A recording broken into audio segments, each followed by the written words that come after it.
Okay, so there have been a couple of requests this morning for meditation themes on clarity and death.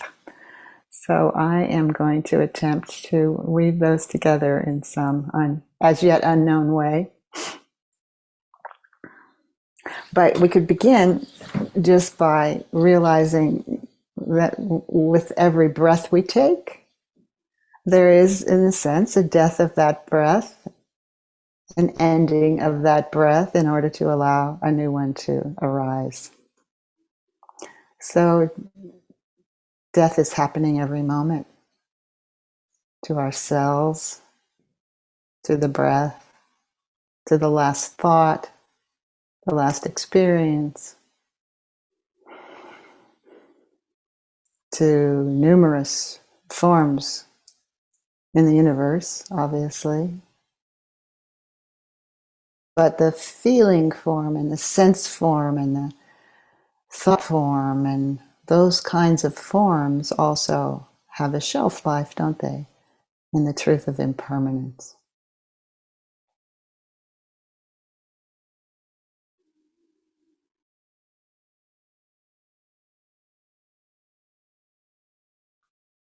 So we might just explore in this moment what comes up for you in your own body and mind, just when you hear that word, death.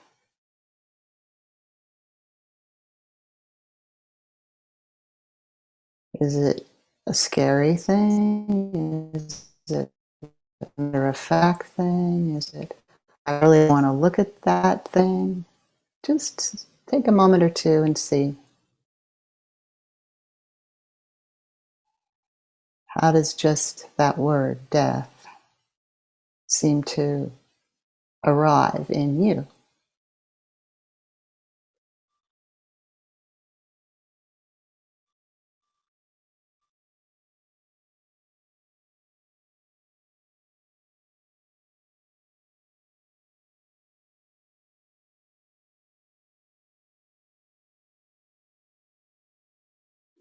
And then in whatever way that you discovered your either response or reactivity to the word death, let it come closer in.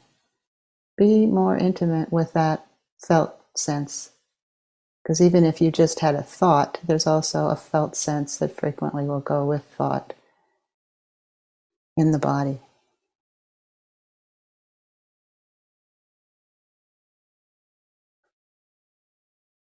You might feel into where do you ponder death? Is it in your mind, conditioned thought, someplace in the body?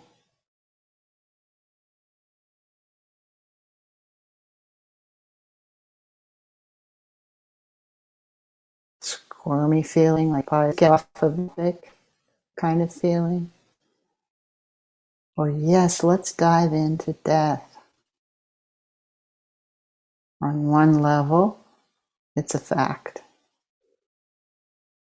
On another level, it doesn't exist.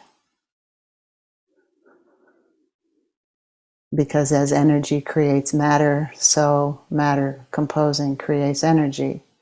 And so the cycle continues unbroken with every birth and every death.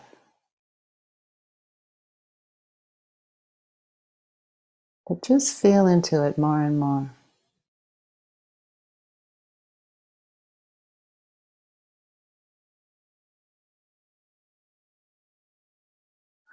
And notice as you do that something is aware. Aware of whatever you're thinking or feeling, whatever sense perceptions you're having right now. Aware of the breath just coming and going on its own. Something's awake, aware in each one of us.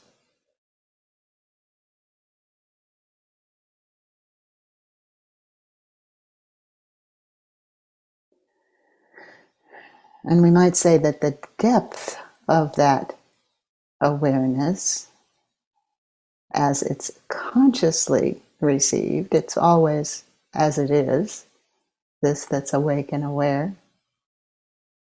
There is a deeper and deeper sense of clarity when we're coming from the presence that emanates directly from what's awake and aware. And we are present with our whole body and mind to the moment as it is, or to the feeling as it presents itself, or even to a thought. Something can be totally present to the moment without refusing it, without embellishing it, without attaching to it.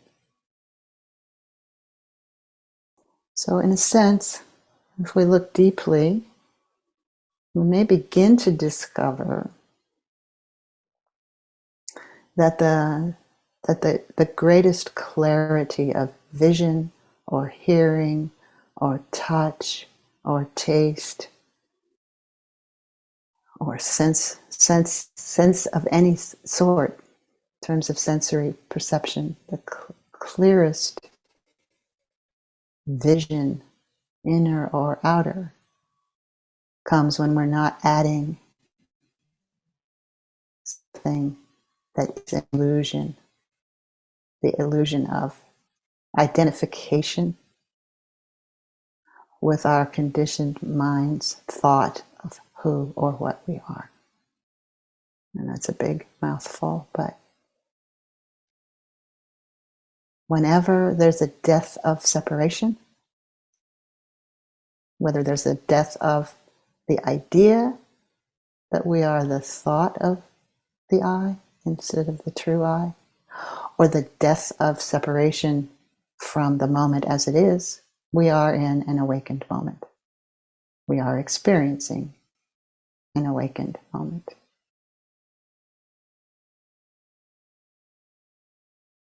So in that sense, we might link the death of separation with clear seeing, whether that's inner or outer. It's seeing before we put all the additions on that the mind has been conditioned to think about, to talk about, to narrate about, to judge, to decide if it's good or bad, if we like it or we don't like it. All of those are additions to the moment as it is. We're not making any of those wrong. We're just inviting ourselves to see more clearly from that awake, aware beingness that we are, to see more clearly when those additions are happening and how we might be able, in some moments, to back up, so to speak, and see something clearly for what it is and not what we think it is, for what it truly is and not what we wish it were, or to see it as clearly as possible without refusing it, resisting it, because the clarity of vision doesn't resist anything. It's open, completely open to the moment as it is, the moment of birth, the moment of so-called death. It doesn't recoil, it doesn't refuse, it doesn't judge. It's simply here. And that's you. Your clarity of vision just sees life as it is. And then, we all have those additions. We have additions from our conditioning. We have additions from the thoughts that we carry about who we are, or what life should be, or what's right and wrong, like good and evil. I mean, the mind carries all of those. It carries all those ideas, beliefs, judgments, and so forth. But clarity is here before those start to be added in. And it's also here as it sees that those things are added on top of the moment in all of its sort of innocence and purity and simplicity.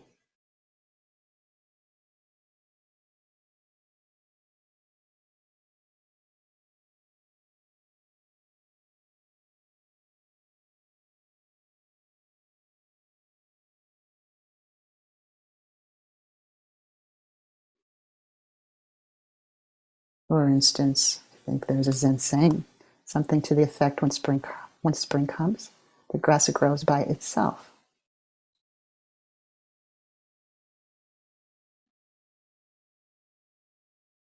Now, those are words, but they're pointing to a way of seeing that's simply here. Not it's a good thing, it's a bad thing, it's a wonderful thing, it's a terrible thing.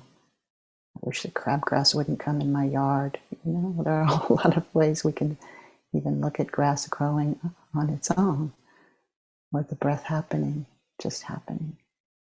But clarity just happens too.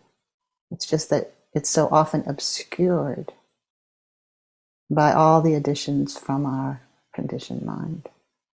And then what we're clear about is that we're having these thoughts or these judgments or these feelings or these sensations, all of which are part of the totality, the wholeness of being. We aren't saying you should rid yourself of anything, but there's a way of seeing clearly before all of those additions start shaping our views or our experience.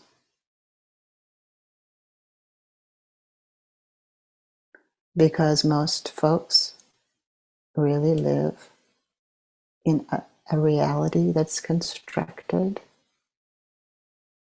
in the mind of thought. But there's a reality that doesn't require a construct of any sort. Not a construct of thought, not a construct of words, not a construct of explanations. It doesn't require any of those things to just be. Just be as it is, in the moment that it is. And that goes for us as well.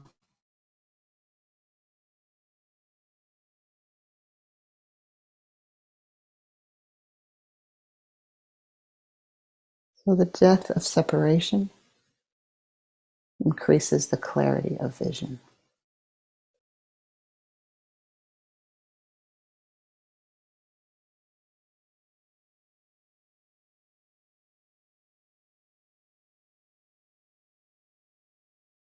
And to the extent that there is any kind of sustained view or hearing from that empty, clear space of awakeness,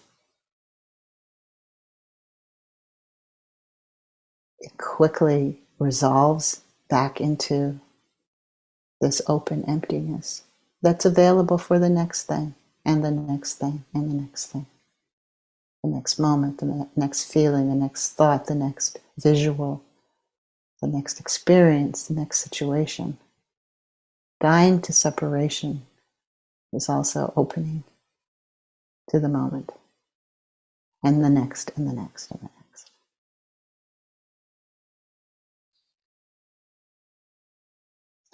So maybe we'll just sit in the quiet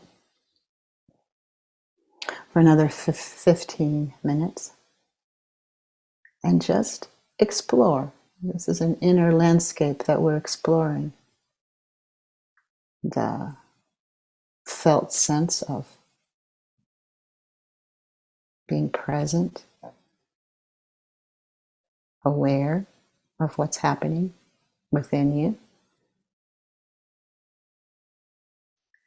And also the exploration of who that you really is. The you or the self, capital S, that actually is here, present, for the simplicity of life as it is in the moment that it is. So we're not looking to judge ourselves or